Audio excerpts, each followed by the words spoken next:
नमस्कार दोस्तों, इस समय सरकारें फटकार खा रही है। आप लोग सोचेंगे कि आखिरकार ऐसा क्यों?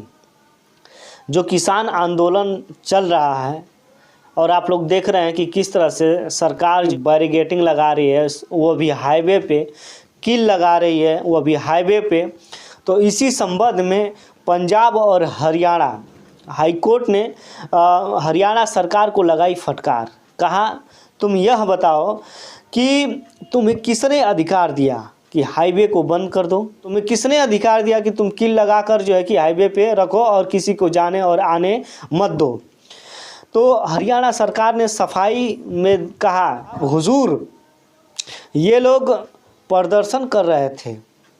तो हाईकोर्ट ने कहा कि प्रदर्शन कर रहे थे, ये लोग प्रदर्शन नहीं कर रहे थे, ये तुम्हारे राज्य में से, हरियाणा राज्य में से ये लोग किसान जा रहे थे दिल्ली सरकार से बात करने के लिए। तो हरियाणा की तरफ से कहा गया कि साहब हुजूर ये लोग आंदोलन शांतिपूर्ण नहीं कर रहे थे। तो वहीं जो पंजाब सरकार है वो कहा कि नहीं हुजूर, ये लोग शांतिपूर्ण कर रहे थे, इसीलिए हमने जाने दिया इनको, और दिल्ली जा रहे थे सरकार से बात करने के लिए, इसलिए हमने उनको रास्ता दे दिया और जाने दिया है। आप जानते हैं कि हर एक मौके का फ़ायदा जो है कि विपक्ष पार्टी हो या पक्ष पार्टी हो, दोनों लोग जो है कि उठाते हैं। तो इसी में जो विपक्ष पार्टी है तो कांग्रेस के राहुल गांधी जो हैं वो तुरंत आते हैं और जनता के सामने एक वादा कर जाते हैं कि हम एमएसपी की गारंटी ले रहे हैं,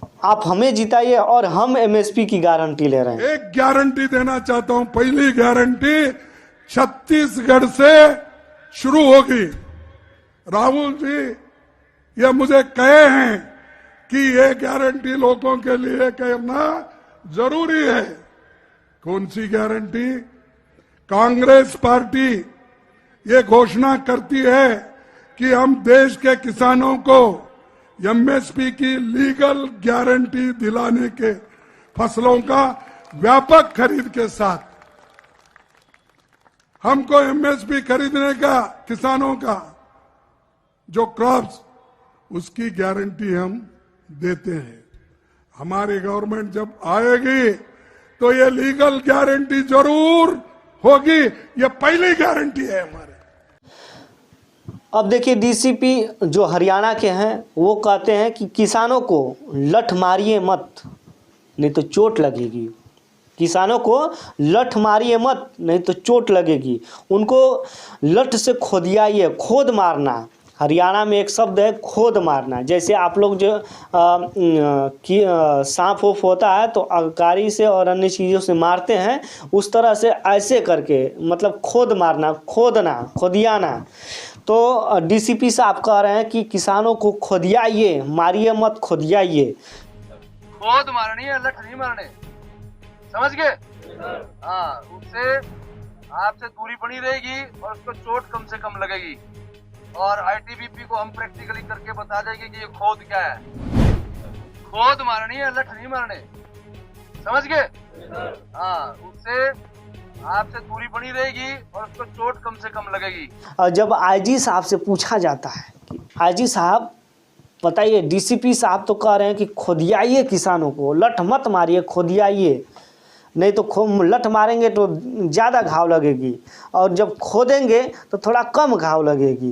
तो आईजी साहब कह रहे हैं, अब ऐसा हो सकता है, ऐसा क्यों कर रहे हैं आप लोग जो है कि किसानों पे?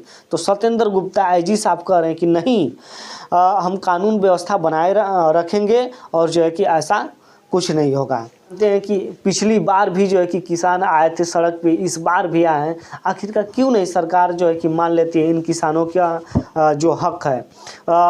अब देखिए, आप भी किसान हैं, हम भी किसान हैं और किसान प्रधान देश है यह हमारा। तो आप लोग देखते ही हैं कि अगर आलू बोने जाइए तो पहले आलू का बेंग लाइए, तो उसमें जो है कि बहुत हाई फाई उसका दाम रहता है। जब बोकर आप जो आलू तैयार हो जाता है तो खेत में से जब आप आलू निकालते हैं तो उस समय आलू का दाम कितना होता है आप लोग इससे अवगत हैं। धान का कितना होता है, गेहूं का कितना होता है, टमाटर और अन्य जो भी चीज़ें हैं उनकी कितना होता है। आप लोग देख सकते हैं कि महंगाई कितना बढ़ गया है। तो किसानों को जो 5 किलो राशन दे रहे हैं, और हम तो सरकार से यही मांग कर रहे हैं कि 5 किलो राशन न देकर आप किसानों को खाद, यूरिया, डाई, पोटाश जो भी है वो फ्री दे दीजिए किसानों को। क्यों नहीं दे रहे हैं आप? आपको देना चाहिए। आप 5 किलो राशन से जो है कि अपंग बना रहे हैं लोगों को। आप फ्री देते हैं, लोग अपना काम करते हैं, लोग अपने मेहनत से जो है कि अनाज उगाते, उसके बाद जनता तक पहुंचाते, अपना जो है कि कम पैसे में जो है कि यानी कि कम दाम भी रहता उसका। लेकिन आपको तो अपना जो है कि रोटी सेकना है, राजनीति रोटी सेकना है। तो आप कृपा करके आप जो है कि किसानों की जो भी मांग है उसको पूरा करें, और इसी में आपकी भलाई है। क्योंकि आप मालिक नहीं हैं, हम आप लोगों के आपके मालिक हैं, जनता आपकी मालिक है। जितने भी दर्शक देख रहे हैं, आप लोग क्या कहना चाहेंगे किसानों के बारे में बताइएगा। बहुत बहुत धन्यवाद।